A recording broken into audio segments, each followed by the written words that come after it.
Enemies fueling insecurity in Igbo land to undermine Peter Obi, Ohanaeze says. And that's true. They have paid both the ISWAP, the Fulani herdsmen, and all the bandits there and compromise Easterners as well to undermine Peter Obi. That is the truth. Ohanaeze Igbo says Peter Obi's presidential ambition has angered the enemies of the Southeast region.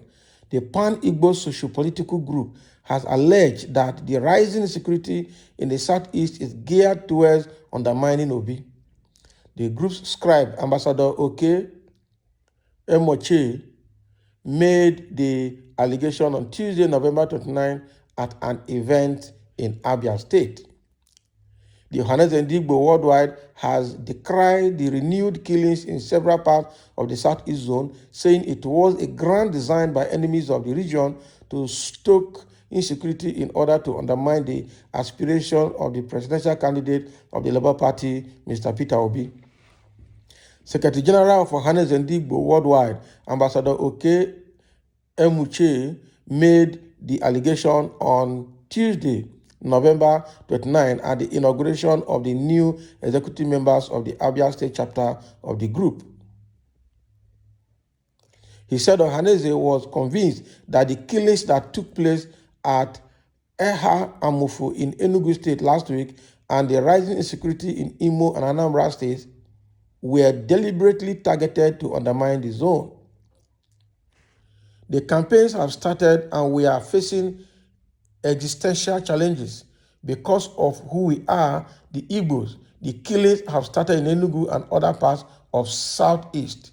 They want to demarcate the Southeast. That's why insecurity has increased, just because the presidential aspiration of an Igbo man has taken a life of his own. The Ohanaeze scribe stated that in the search for equity, justice, and fairness for the Igbo in Nigeria, the organization had robustly engaged with other parts of the country to support an Igbo to emerge the next president of Nigeria. To this end, he said, the Political Action Committee set up by Ohanaeze traversed the country and engaged with political parties, traditional rulers, and all other stakeholders. Emuche said the rest of Nigeria should not be treating Igbo as if they don't belong when it comes to occupying the highest office in the land and other sensitive positions. He pointed out that the Southwest zone was assuaged with the presidency in 1999 following the injustice done to them when the presidential election was annulled in 1993, and the presumed winner, MK Abiola, later died in unexplained circumstances. According to him, such deliberate political arrangement could have been applied to the Southeast in the run-up to the 2023 poll if there was sincerity for Igbo inclusiveness in the Nigerian project. Right? He therefore called on all Igbo sons and daughters to contribute their quota in the quest to achieve a total development of the Igbo nation in terms of human and physical development. And this is what it is. So the Ohanaeze Igbo has come out now to clearly speak their own and air their voice with respect to the insecurity issues in the Southeast. Actually, if you look at what is happening, starting from Ebonyi State, all right, I saw what is happening there. The governor of Ebonyi State, David Umahi, is using the Ebubago as a political tool. And that is why they are used, because the man just migrated from PDP to APC, is trying to annihilate everything about PDP and Labour Party in that state, all right, using Ebubago to harass other people. And that is very bad. In Anambra State, in Imo State, the same problem of insecurity. And now they have compromised the people there. That is why the Ohanaeze Youth Council, the youth of, they call themselves Eastern Youth Council or whatever, came out to say Peter Obi should step down his political ambition for Atiku of PDP. Does that make sense? So people have been compromised using money, and now they're selling themselves and selling their brothers. That's the truth. Because in as much as we have the Fulanis and the headers causing problem in the community and the bandits. We also have some of the Eastern youths too that have joined them because of their political affiliation, because they have been bought over with money, and that are causing problem in the state. Ordinarily, we say the Igbos have been marginalized and they've not been allowed to taste the seat of presidency since Nigerian First Republic or Second Republic or whatever. Now that they have the opportunity, having a candidate that's globally accepted by all is the best time to rally around and make sure that he gets the support that he needs to be there. Unfortunately, most of the Igbos have been compromised and are using them to cause infighting, using party affiliations.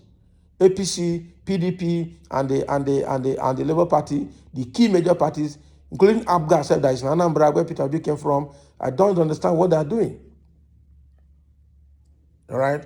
So that is what we can see here, and that's what Ohanaeze is saying, that the enemies of Igbo people, the enemies of Igbo land, are now causing the rise in insecurity so they can use it to undermine the ambition of Peter Obi, so they can say election is not going to be safe there, or the zone is not fit to be our president because look at what is happening there. They will translate it to the rest of Nigeria.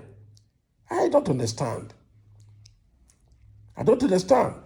We've had high insecurity in the north, in the northeast towards Borno.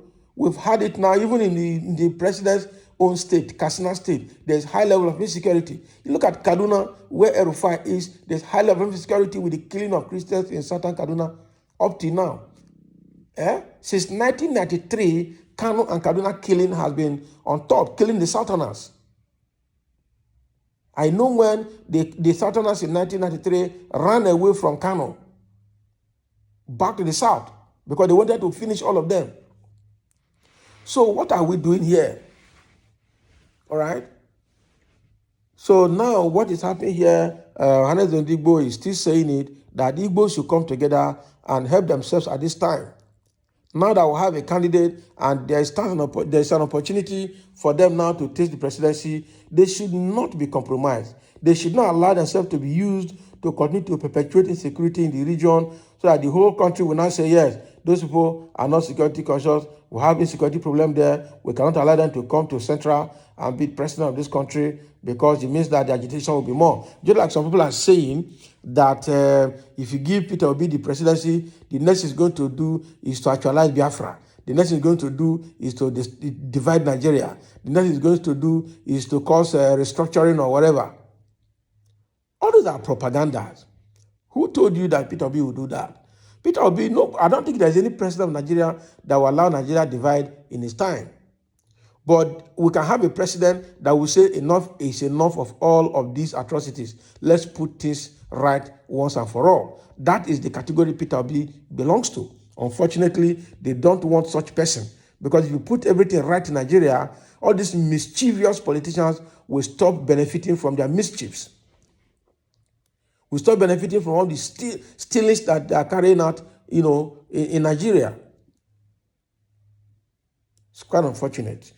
Though we've heard what Igbo, has said through the Ohanaeze Igbo and through their Secretary General, Emuche. So the thing there is that anybody that is involved in perpetuating this insecurity in the Southeast should call himself or herself to order and stop it because it's not acceptable.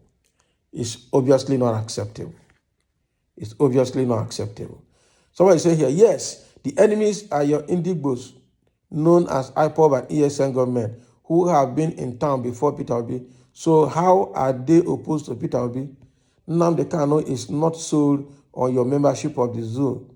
Better to face that fact. So somebody is coming here now. This is a Yoruba man coming to say something about ESN and IPOB. Is it ESN and IPOB that is causing this insecurity? What about the Fulani herdsmen and other people there? What about other compromised individuals? All right. So ESN came up simply because the federal government was not able to protect the people in the Southeast against the Fulani's herdsmen activities in their farmlands. That's why they had to find a way to help themselves. Now the government approved security outfit in Hisba in the north, approved Amoteku in the west. What about the east and the south? You did not approve anything. So what does that tell you? You approved Hisba in the north, you approved Amoteku in the west. What about the southeast? All right. And what about the south? There's nothing. What about the middle belt? There's nothing. Those people are left porous and being attacked. And once they put themselves together to help themselves, you send the military to go and fire them. God do. Much thanks, Ohanaeze and Igbo.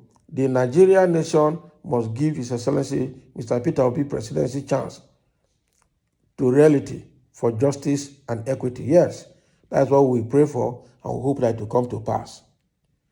So thank you for listening. This is what Ohanaeze and Igbo is saying concerning security in Igbo land, and everybody has to put us together to see how that is stopped. And Igbo people, on their own part, especially those youths, should make sure that they're not used by their political fathers or political influencers or any other person that is an alien to the Igbo land. Should not use them. They should not be allowed to be. They should not allow themselves to be used against their own people. So thank you for listening, and let's have your comment as well for sharing.